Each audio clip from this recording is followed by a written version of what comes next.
नमस्कार बच्चों, स्वागत है आपका आज की इस वीडियो में। बच्चों, मैं आप सभी को आज एडीगेट अभ्यास पुस्तिका जो कि कक्षा 7वीं की विज्ञान है, इसके मैं आपको हल बताने जा रहा हूं। जैसा कि आपने देख लिया होगा कि जो यह विज्ञान में आज थंबनेल में भी देखा आपने कि 2024-25 की है यह।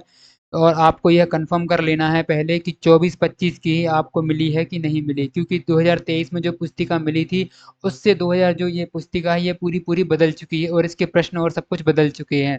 और बच्चों, मैंने पिछली वीडियो में अध्याय 1 जो कि हमारे पादपों में पोषण, अध्याय 2 प्राणियों में पोषण ऊष्मा जो कि तीसरा अध्याय था, इन सब के बारे में मैं चर्चा कर चुका हूँ पिछली वीडियोस में। तो अगर आपने वह वीडियोस नहीं देखी हैं तो मेरे चैनल पर जाकर आप उन वीडियोस को देख सकते हैं। जैसा कि आप देख सकते हैं, मैंने यहाँ पर पूरे ये सॉल्यूशन दिए गए थे, जितने भी ये पूरे हल बताए थे। तो अगर आपने नहीं देखे हैं तो जो एक्सप्लोर टूवर्ड्स स्टडी, ये मेरे चैनल का नाम है। नीचे जो आप वीडियो देख रहे हैं उसी के नीचे ही रहता है सब्सक्रिप्शन, और वहीं पर वीडियो रहता है। तो वहाँ पर आप जाकर क्लिक करके वहाँ वीडियोस अपलोड हैं और देख सकते हैं। थंबनेल में आपको समझ में आ जाएगा कि कौन सा अध्याय है, कौन सा पार्ट, सब कुछ लिखा रहता है। तो चलिए, आज की इस वीडियो में मैं आपको अध्याय चौथा बताने जा रहा हूँ। तो चलिए समझते हैं इस अध्याय को। तो हमारा अध्याय चौथा क्या था? चौथा अध्याय है, ये तीसरा अध्याय था ऊष्मा। इसके दोनों प्रोजेक्ट कार्य भी मैं बता रहा हूँ। इस बात को आप गौर कर लीजिए, मैंने प्रोजेक्ट कार्य भी दो आपको प्रोजेक्ट कार्य दिए जाते हैं, वो दोनों प्रोजेक्ट कार्य भी आपको पूरे पूरे बताए हैं। तो बच्चों, आपको बहुत सारी वीडियोज में क्या हो रहा होगा कि सिर्फ आपको सॉल्यूशन बताए जा रहे हो, पर मैं इसमें उत्तर और आपको जो प्रोजेक्ट कार्य दिए रहते हैं अध्याय के बाद में वो भी बताता हूँ। तो चलिए देखते हैं, हम अपनी वीडियो शुरू करते हैं। ये जो अध्याय 4 दिया गया है, अम्ल, क्षारक और लवण। यहाँ पर क्या दिया है? अम्ल मतलब एसिड, बेस, और ये आपको तीनों चीजें दी गई हैं, अम्ल, क्षारक और लवण। तो इसके बारे में हमें जानकारी रहनी चाहिए कि अम्ल क्या होता है, क्षार क्या होता है, क्षारक क्या होता है, ये सब आपको पता रहना चाहिए। तो आप अपनी जब पुस्तिका पढ़ेंगे, जब आपकी किताब जो है उसको पढ़ेंगे, तो आपको समझ में आ जाएगा कि अम्ल क्या होता है, क्षारक क्या होता है। तो यहाँ पर तो हमें अभी सिर्फ ये भरने हैं। तो चलिए देखते हैं। जैसे यहाँ पर मैं बता देता हूँ कि स्वाद, खट्टा, कड़वा और अन्य। तो इसमें आपको भरना है, यहाँ पर स्वाद भरना है, खट्टा कड़वा। जैसे नींबू का रस कैसा रहता है, तो आपको भर देना है। ये शक्कर, नमक, खाने का सोडा इधर भर देना है। नींबू, संतरे का रस, सिरका, आंवला इधर भर देना है आपको। ठीक है बच्चों। उसके बाद देखिए, यहाँ पर लिखा था कि पदार्थों का नाम लिखो। तो नींबू का रस कैसा रहता है? खट्टा होता है, आप सभी ने भी इसको टेस्ट किया होगा। संतरे का रस खट्टा होता है।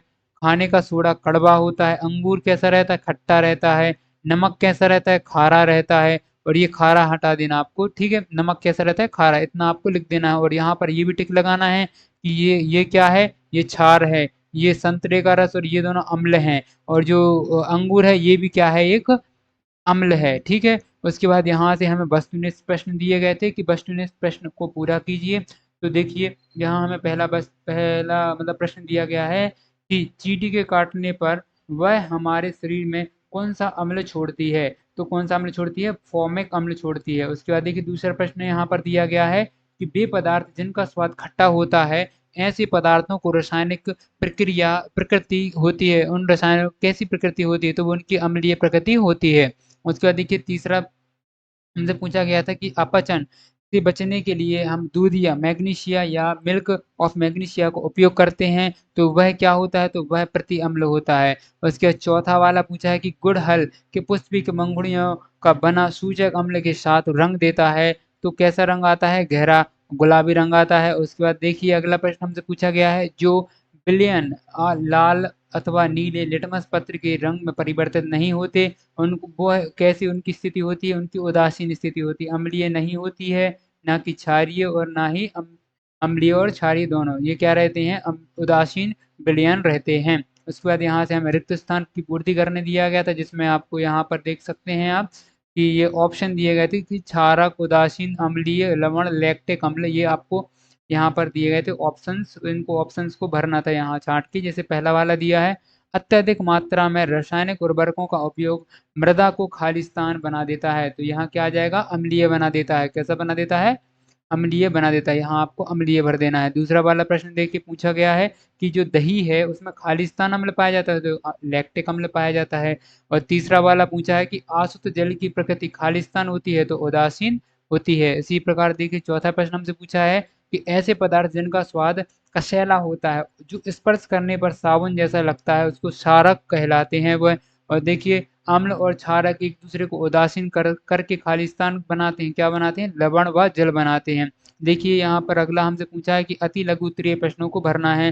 तो पहला वाला है सिरका और पालक में कौन कौन से अम्ल पाए जाते हैं। तो सिरका में एसिडिक अम्ल पाया जाता है और पालक में ऑक्जेलिक एसिड पाया जाता है। प्रश्न नंबर तीसरा देखिए, यदि मृदा क्षारकीय हो तो इनमें क्या मिलाया जाए जिससे मृदा में अम्ल निर्मुक्त हो जाए। तो यदि मृदा क्षारीय हो तो इनमें जैव पदार्थ मिलाए जाएं ताकि मृदा में अम्ल निर्मुक्त कर सकें जो क्षारीय प्रकृति को उदासीन कर दें। देखिए चौथा प्रश्न यहाँ पूछा गया है कि नीले लिटमस पत्र को एक विलयन में डुबोया गया, यह नीला नीला ही रहता है। तो लिटमस पत्र में कोई रंग परिवर्तित ना हो, इसका कारण क्या है। तो रंग अगर रंग परिवर्तित ना हो से आशय ऐसा है कि विलयन क्षारीय होना चाहिए या फिर कैसा रहना चाहिए, विलयन उदासीन रहना चाहिए। तो अगर विलयन उदासीन और क्षारीय रहेगा तो जो हमारा लिटमस पत्र का कलर है वह क्या नहीं होगा, चेंज नहीं होगा। ठीक है बच्चों, प्रश्न नंबर 5वां हमसे पूछा गया है कि कपड़ों पर लगे हल्दी के दाग को साबुन से धोने पर लाल हो जाता है, कारण स्पष्ट करना है। इसमें आपको क्या बताना है, इसमें आपको कारण बताना है कि जो कपड़े रहते हैं उनमें हल्दी का रंग लग जाता है तो वो साबुन से अपन जब उसको धुलते हैं तो कैसा लाल लाल हो जाता है, तो वो क्यों हो जाता है। तो एक हल्दी है, जैसे हल्दी की एक प्रकृति क्या रहती है, पीएच संकेतक है। तो हल्दी में उपस्थित क्या रहता है, ये आपको मेन याद रखना है। इसमें क्या उपस्थित रहता है, कर क्यूमिन क्षारीय स्थिति में रंग बदलता है। इसमें किसकी उपस्थिति में रंग बदलता है, कर्क्यूमियम क्षारीय की उपस्थिति में रंग बदल जाता है। चूंकि साबुन क्षारीय प्रकृति का होता है इसलिए रंग बदल देता है। उसके बाद देखिए छठवां प्रश्न हमसे पूछा है कि जो सूचक है, सूचक से आप क्या समझते हैं, दो प्राकृतिक सूचकों के नाम लिखिए। तो जैसे अम्लीय और क्षारीय दो सूचक हैं, इसमें जिन पदार्थों का उपयोग किया जाता है सूचक कहलाते हैं। जैसे दो प्रकृति जैसे हल्दी गुण की पत्तियां ये आप सूचक के नाम में लिख सकते हैं। उसके बाद देखिए लघु उत्तरीय प्रश्न यहाँ पर दिए गए हैं, तो यहाँ से स्टार्ट होते हैं हमारे। तो सबसे पहला प्रश्न पूछा गया है कि कारखानों के अपशिष्ट को जलाशय में प्रवाहित करने से पहले उदासीन न किया जाए तो इसका प्रकृति पर क्या प्रभाव पड़ेगा, प्रकृति पर क्या प्रभाव पड़ेगा। तो अपशिष्ट को जलाशय में प्रवाहित करने से पछले उदासीन न किया जाए तो जलीय जीव व मछलियों अम्ल के प्रभाव प्रभावित होंगे, सभी जीव मर जाएंगे। और है ना, आठवां प्रश्न देखिए यहाँ पर हमसे पूछा है कि अम्लीय विलयन से हल्का गुलाबी रंग का विलयन कैसे प्राप्त करेंगे। तो अम्लीय विलयन में जो ड्रपर होती है उसकी सहायता से सोडियम हाइड्रोक्साइड की कुछ बूंदें डालकर धीरे धीरे हिलाएंगे, फिर उसके बाद बिलपन का जो रंग है वह हल्का गुलाबी हो जाता है, वह हमें गुलाबी रंग का विलयन प्राप्त हो जाता है। उसके बाद देखिए नौवां प्रश्न हमसे पूछा है कि लिटमस पत्र के द्वारा आप अम्ल व क्षार को पहचान सकते हैं। तो हाँ, जो लिटमस पत्र लाल कर दे वो अम्ल हो जाता है और जो लिटमस पत्र नीला कर दे वो क्षारीय हो जाता है। उसके बाद 10वां प्रश्न हमसे पूछा गया है कि बूजो ने चूने के पानी से तनु सल्फ्यूरिक अम्ल मिलाया तो इससे होने वाली अभिक्रिया कौन सी होगी और कौन सी कहलाएगी, इससे आप क्या उत्पाद मतलब प्राप्त करेंगे। तो जो ये रहता है इससे देखिए ये क्या है, ये आपका कैल्शियम सल्फेट है। तो ये कैल्शियम सल्फेट में जब आप क्या करेंगे, जब आप H2SO4 मिलाएंगे तो इसमें हमें कैल्शियम सल्फेट मिलेगा और हाइड्रोजन जो वाटर है ये H2O, ये H2O और ऊष्मा मतलब हीट, दो चीजें बाहर निकलेंगी। तो ठीक है बच्चों, इस प्रकार दिया गया था इसमें और हमें यह महत्वपूर्ण है, यह आपको जरूर लिखना है। उसके बाद देखिए अगला प्रश्न 11 प्रश्न दिया गया है कि निम्न तालिका को पूर्ण कीजिए। यह तालिका क्षार के नाम दिए थे यहाँ और किसमें क्या पाया जाता है यहाँ पर आपको लिखना था। तो देखिए कैल्शियम में कैल्शियम छूने का पानी, अमोनियम हाइड्रोक्साइड में क्लोरीन क्लीनर लिख देंगे आप, अमोनियम हाइड्रोक्साइड क्लीनर जैसे उपयोग किया जाता है। और साबुन में कौन सा क्षारक पाया जाता है, सोडियम हाइड्रोक्साइड पाया जाता है। उसके बाद देखिए यहाँ पर चौथा दिया था दूध या मैग्नीशियम, इसमें मैग्नीशियम हाइड्रोक्साइड है। उसके बाद देखिए हमें आगे यहाँ से दीर्घ प्रश्नोत्तर स्टार्ट होते हैं हमारे।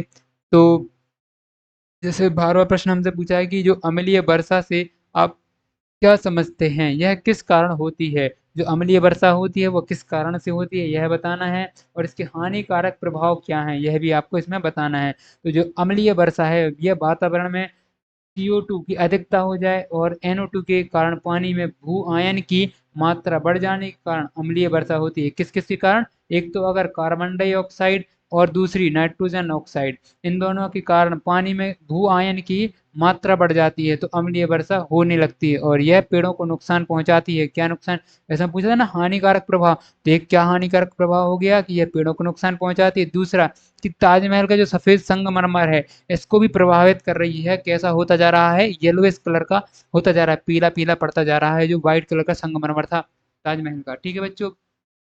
उसके बाद देखिए, हमें यहाँ 13वां प्रश्न पूछा गया है कि जब चींटी काटती है तब हमारी त्वचा पर इसका क्या प्रभाव पड़ता है? चींटी के डंक में त्वचा पर होने वाले दुष्प्रभावों से कैसे बचा जा सकता है? तो जब चींटी काटती है तो यह त्वचा में अम्लीय द्रव डाल देती है। क्या डाल देती है? यहाँ द्रव लिख लेना है आपको, यहाँ दा में रिर और वा द्रव लिख लेना है। और डंक के प्रभाव को कम करने के लिए उस जगह पर नमी युक्त खाने का सोडा अथवा कैलेमाइन विलयन मिलाकर उदासीन किया जा सकता है उसको। उसके बाद देखिए, यहाँ पर हमें अम्ल और क्षार में अंतर बताना था, तो हमने अंतर लिख दिए कि अम्ल खट्टा रहता है, यह कड़वा होता है, ये लिटमस पेपर में लाल रंग देता है, और क्षार जो रहता है वो लिटमस पेपर में नीला रंग देता है। यह आपको ध्यान रखना है, हमेशा ये काम आएगा आपके कि अम्ल लिटमस पेपर में लाल रंग देता है और क्षार लिटमस पेपर में नीला रंग देता है। लाल से वो नीला हो जाता है, ये नीले से लाल हो जाता है। उसके बाद देखिए, अब हमसे ये अगला प्रश्न इसी का सा वाला पूछा गया कि अगर हमारे पेट में भोजन को पचाने के लिए अम्ल तैयार होता है तो बाजार में उपलब्ध कार्बोनेट पेय उस अम्ल पर क्या असर डालते हैं और उन्हें खाली पेट में पिए जाएं तो क्या होगा? तो कार्बोनेट पेय आमाशय में अम्ल की अवस्था से अधिक मात्रा होने वाले अपचन को हो सकता है, और अपचन से मुक्ति पाने के लिए हम मिल्क और मैग्नीशिया जैसे पदार्थ का उपयोग कर सकते हैं। खाली पेट पीने पर यह पाचन क्रिया पर प्रभाव डाल सकता है। उसके बाद देखिए 14वां प्रश्न। यहाँ देखिए हमें कितने पूरे 15 प्रश्न दिए गए हैं। हम कौन सा प्रश्न देख रहे हैं? 14वें पर आए हैं अभी। तो 14 प्रश्न देखते हैं। यहाँ पूछा गया है कि बूझो ने कल रात में कुछ नहीं खाया और आज उसे बहुत उल्टियाँ हो रही हैं। तो डॉक्टर ने कहा उसके पेट में अम्लता बढ़ गई है। अब बूझो को किस प्रकार का भोजन करना चाहिए और उसकी अम्लता जिससे ठीक हो जाए? तो क्या है इसका उपाय? हमारे आमाशय में HCl जो हाइड्रोक्लोरिक अम्ल पाया जाता है, आप सभी को यह जानकारी रहनी चाहिए, जिसके कारण हमें क्या होती है? पाचन में सहायता मिलती है और जो भोजन को पचाने में सहायता करता है। आमाशय में अम्ल की मात्रा बढ़ जाती है तो अनपच क्रिया होने लगती है और डॉक्टर ऐसी स्थिति में नारियल पानी या जीरा खाने की सलाह देता है। उसके बाद देखिए 15 प्रश्न का आ है और यहाँ पर बा वाला प्रश्न है। दैनिक जीवन में उदासीन करण के उदाहरण लिखना है आपको। तो पहला उदाहरण क्या है कि हमारे आमाशय में अम्ल की मात्रा बढ़ने पर खट्टी डकारें आने लगती हैं। इन्हें शांत करने हेतु मिल्क और मैग्नीशिया का प्रयोग करते हैं। चींटी के डंक से फॉर्मिक एसिड होता है जिसके काटने पर उदासीन करने हेतु कैलेमाइन, ये आप अंडरलाइन कर लीजिए, कैलेमाइन विलयन का उपयोग करते हैं यहाँ पर। और कौन सा इसमें होता है? फॉर्मिक एसिड पाया जाता है। चींटी में अगर आपसे कोई पूछे कौन सा एसिड पाया जाता है तो फॉर्मिक एसिड पाया जाता है। ठीक है बच्चों। उसके बाद देखिए अगला प्रश्न कि किसी फैक्ट्री के आसपास के भाग में यदि हवा में बहुत प्रदूषण हो जाए तो वहां पर होने वाली वर्षा के पानी में डूबने पर नीला व जो लाल लिटमस पत्र है वो किस रंग में बदल जाता है और इसका क्या कारण होता है? तो जब वर्षा होती है तो देखिए वर्षा जल है जो वह है अम्लीय इसलिए हो जाता है क्योंकि उसमें carbon dioxide, sulphur dioxide, nitrogen oxide gas क्या हो जाती है? अम्लीय बना देता है, इसलिए वह लिटमस लाल हो जाता है। उसके बाद देखिए हमारे यहाँ से प्रोजेक्ट कार्ड हैं जो कि आपको 2 प्रोजेक्ट कार्ड दिए गए हैं। मैंने दोनों के हल बिल्कुल आपको ढूंढकर बता दिए हैं। अगर बच्चों वीडियो यहाँ आप यहाँ तक देख आ रहे हैं और आप अगर मेरी वीडियो से इन सब चीज़ों को भर रहे हैं और आपको सहायता मिल रही है तो बच्चों प्लीज़ वीडियो को लाइक करिए, अपने फ्रेंड्स के साथ शेयर अवश्य करिए।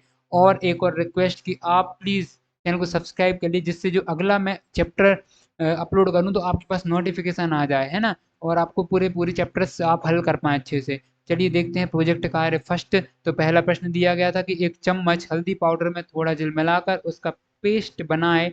इस पेस्ट को फिल्टर पत्र या सफ़ेद मोटे कागज पर लगाकर हल्दी पत्र बनाएं और सूखा लीजिए। इस हल्दी पत्र को पतली पतली पत्तियां काटिए। इन हल्दी पत्र पर नीचे दिए गए विलयनों की बूंदों के साथ परीक्षण कर अपने अवलोकन को रखिए। तो देखिए यहाँ पर हमें दिए गए थे कि नींबू का रस, संतरे का रस, सिरका, साबुन, घोल और ये लिख देना है। यहाँ हल्दी पत्र का विलयन लिख देना है आपको, गुलाबी रंग का रहता है, गहरे गुलाबी, लाल, पीला, ये सब आपको लिख देना है। और यहाँ जो इसकी स्थिति है उदासीन है, अम्लीय है, क्षारीय है, जैसा भी है वह आपको लिख देना था। मैंने लिख दिया है, आप इसको अपनी पुस्तिका में लिख लीजिए। और उसके बाद देखिए प्रोजेक्ट कार्य दूसरा यहाँ पर हमसे पूछ रहा है क्या बनाना था इसमें। इसमें आपको 5 अम्लीय और 5 क्षारीय पदार्थों के नाम लिखने थे। जैसे मैंने 5 अम्लीय पदार्थ लिखे, नींबू, टमाटर, दही, सिरका और आम।